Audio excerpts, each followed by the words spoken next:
हाँ सर, किस तरह का कार्यक्रम? आप लोग पढ़े लिखे लोग हैं। 14 जनवरी से भारत जोड़ो न्याय यात्रा की शुरुआत राहुल गांधी जी ने इम्फाल से की है और 3-4 प्रदेशों से होते हुए पहली बार 29 तारीख को बिहार की सीमा रेखा में वो प्रवेश करेंगे और पहला रात्रि विश्राम अररिया जिला में होना निश्चित हुआ है। काली मंदिर जाके और फिर सीधे यादव कॉलेज में उनका रात्रि विश्राम है। इस शहर में किस तरह से प्रवेश करेंगे? वो पैदल यात्रा पे रहेंगे या वाहनों पे? नहीं, वो वाहन से ही। इस बार की जो यात्रा है वो बस से है और जहाँ भीड़ भाड़ होगी, जहाँ लोग जैसा ज़रूरत होगा, कहीं पैदल भी चल रहे हैं।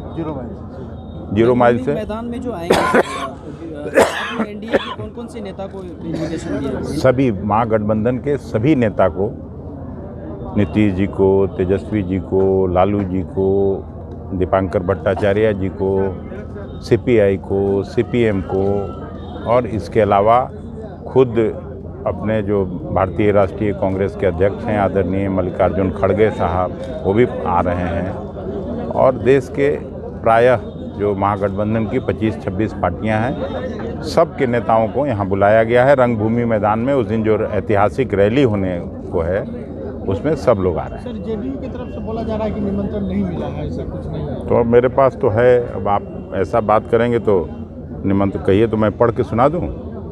हैं? नहीं, बोल रहे हैं तो ऐसा बात नहीं बोलिए ना। ये हम कांग्रेस पार्टी के अध्यक्ष हैं, सांसद हैं, भारत सरकार के मंत्री हैं, रहे हैं, तो ऐसा बात मैं क्यों करूँगा? बिहार में सर कितने सीटों पर चुनाव लड़ रहे हैं आप? पहले जो एक सवाल करिए उसको बोलिए। नीतीश कुमार जी कांग्रेस के पूर्व अध्यक्ष राहुल गांधी के नेतृत्व में कांग्रेस पार्टी के भारत जोड़ो न्याय यात्रा 14 जनवरी 2024 को मणिपुर की राजधानी इम्फाल से आरंभ होकर अपने गंतव्य की ओर सफलता से बढ़ रही है। हमने आपको 13 जनवरी के निमंत्रण में यात्रा के ध्येय और इससे संबंधित जरूरी विवरण से अवगत कराते हुए पत्र लिखा था, समझ गए, 13 जनवरी को।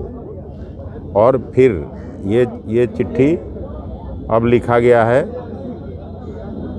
यह पत्र मैं आपको इस अनुरोध के साथ लिख रहा हूं कि इस ऐतिहासिक अवसर पर आप स्वयं पूर्णिया के जनसभा में पधारें और मंच को सुशोभित करें। आपकी उपस्थिति और शुभेच्छा से इस यात्रा को और शक्ति मिलेगी। शुभकामनाओं सहित भवदीय मल्लिकार्जुन खड़गे। और कुछ जानना है? नजर आएगा, इसलिए पत्रकार हैं तो रिस्पॉन्सिबल होना चाहिए। सर आपने एक्शन लिया, जमीनी सतह पे नजर आएगा ये? क्योंकि आज तो मुझे ना आरजेडी के लोग दिखे ना और कहाँ? पार्टी के लोग। यहाँ थोड़े यार, आरजेडी का थोड़ी मीटिंग है कि आप क्या बात करते हैं? ये आरजेडी यहाँ कोई बुलाया गया था क्या किसी को? यहाँ ये तो कांग्रेस पार्टी अपने नेता का तैयारी का मीटिंग कर रहा है। कुछ पूछना है सर, यहाँ तो नहीं था उसका है। सर, किस तरह से लोकसभा चुनाव की अभी तैयारी कांग्रेस पार्टी कर रही है? क्या बिहार में कितनी मजबूती से अपनी उपस्थिति दर्ज कराएगी? यहाँ महागठबंधन मिलजुल के सभी पार्टी जो 6-7 पार्टियां हैं, मिलजुल के हम लोग चुनाव लड़ेंगे। सीटों का वितरण होगा और भारतीय जनता पार्टी को बुरी तरह हराएंगे।